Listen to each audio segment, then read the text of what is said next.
Mike Johnson and what he believes is one of the greatest threats we have today to the United States. I have not heard calling for the genocide for Jews on our campus. If it is directed and severe or pervasive, it is harassment. It can be, depending on the context. We're likely going to be forced to listen to transphobic bigotry. If my testimony makes me transphobic, then I believe your opening monologue makes you a misogynist. We are talking about opening up all women and girls to genital examinations. We must be just as relentless in protecting and expanding access to the ballot box, including for incarcerated citizens. That if you're an undocumented person in this country and you can pass the physical and the required test, background test, the like, you can serve in our military, and if you do it honorably, we will make you citizens of the United States. Unfortunately, Republicans are here trying to rehash an already litigated matter.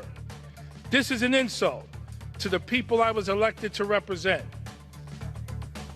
Well, from that right there, you can get an essence of some of this week's worst takes. The presidents of Penn, Harvard, and MIT just awful, failing to condemn people for calling for genocide, yet AOC claiming that protecting women's sports would lead to full frontal examinations for your kids. Congresswoman Summer Lee from that hearing telling Riley Gaines that she's transphobic.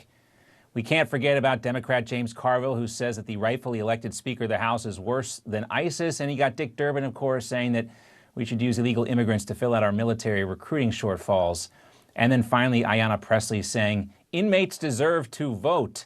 But a personal favorite for me was Congressman Jamaal Bowman and his squad mates who came to his defense after he got busted for pulling that fire alarm and the resulting censure vote that took place. Take a look.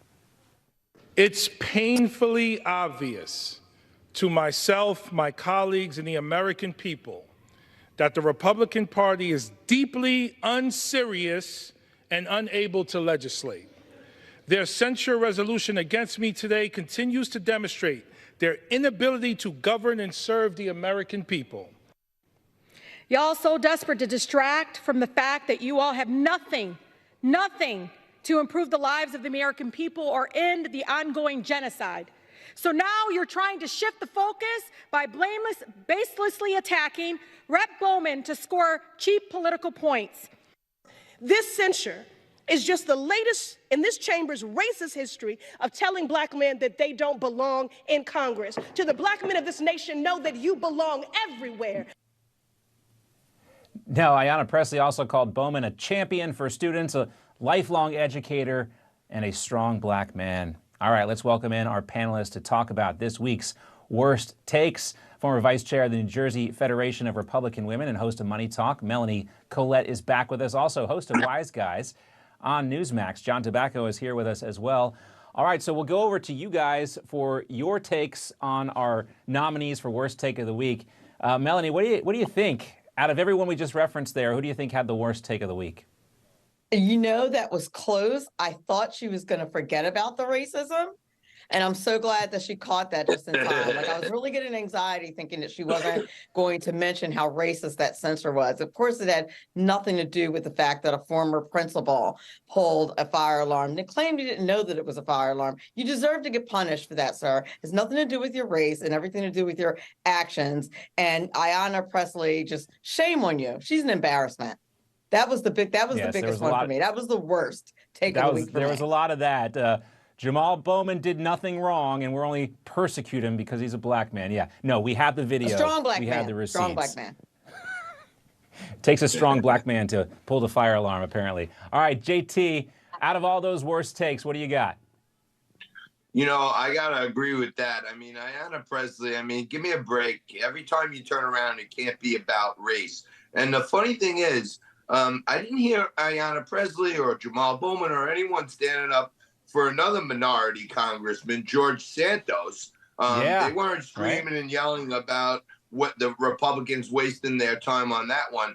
And quite frankly, if you put Jamaal Bowman and George Santos next to each other, Jamaal Bowman admitted he committed a crime. He lied and committed another one by saying he didn't know that was a actual fire alarm. So he committed a crime to stop an official proceeding, like many guys are still in jail from January 6th. And George Santos still remains the only man ever to be expelled, not being found guilty of anything. So I think Pressley's has her ideas crossed. I think so. I think so. Now, we included the Harvard, MIT, and Penn presidents in there, but they are kind of in a league of their own based on what I said this week, and they are paying the financial price because we talked also, too, about those billionaires who are closing the checkbook on those institutions. All right, JT and Melanie are coming back. We're going to talk about memes, big stories this week, and we'll have them for you in meme form. Our favorite game of the week, the best way to end the show and the week, Meme Team, right after the commercial break.